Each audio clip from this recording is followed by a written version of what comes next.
శ్రీ రామకృష్ణ ప్రభ ఛానల్ను చూడండి, మాసపత్రికను చదవండి. మహాశయ, భగవంతుడు సాకారుడా లేక నిరాకారుడా? రెండూను. వేదాంత మార్గంలో అన్వేషించే వారికి నిరాకారుడు. వారు ఆత్మజ్ఞాన ప్రబోధంతో నేను సత్యం, జగత్తు మిథ్యా, మాయ అని అంటారు. వారు సృష్టిని అంతా వస్తు విచారణ చేస్తూ ఉంటారు. ఈ వస్తువు భగవంతుడా కాదా అన్న విచారణ చేస్తూ ఇది కాదు, ఇది కాదు అంటూ చివరకు తన లోపలే ఉన్న ఆత్మను చేరుకొని ఆత్మజ్ఞానం పొందుతారు. ఆ కారణం చేత జ్ఞాని భగవంతుడు నిరాకారుడు అని గ్రహిస్తాడు. ఉదాహరణకు ఉల్లిపాయను తీసుకోండి. పైన ఉండే ఎర్రటి పల్చని పొరను తొలగిస్తే లోపల మందపాటి తెల్లని పొరలుంటాయి.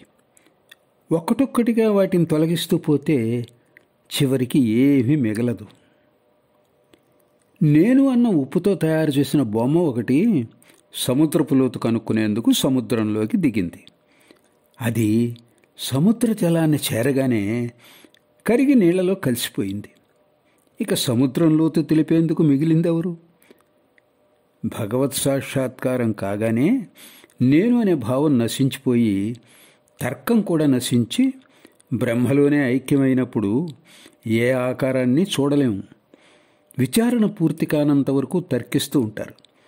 విచారణ పూర్తి కాగానే మౌనం వహిస్తారు. అట్లాగే ఖాళీ కడవలో నీరు పోసేటప్పుడు శబ్దం వినిపిస్తుంది. కడవ కాస్త నిండగానే శబ్దం ఆగిపోతుంది. పూర్ణ జ్ఞానం కలిగినప్పుడు మనిషి మౌనం వహిస్తాడు. ఇదే పూర్ణ జ్ఞానానికి సంకేతం. నేను అన్న భావం నశించాలంటే నేను భగవంతుని భక్తుడును, నేను భగవంతుని సేవకుడును అన్న భావంతో మెలగాలి. ఈ తరహా భక్తులు భగవంతుని వివిధ ఆకారాలతో సేవిస్తారు. భగవంతుడు అనంతమైన సచ్చిదానంద సాగరం. భక్తుని భక్తి ప్రేమలనే చల్లదనంతో కొంతమేర సముద్రం ఘనీభవించి మంచుగడ్డగా మారుతుంది. అంటే భగవంతుడు తన భక్తుల కోసం వివిధ రూపాలు ధరించి దర్శనమిస్తాడు. భక్తులు భగవంతునికి మానవాకారాన్ని ఆపాదించి తద్వారా భగవంతుణ్ణి ప్రార్థిస్తారు. సామాన్యులకు ఇది సులభమైన మార్గం సుమా.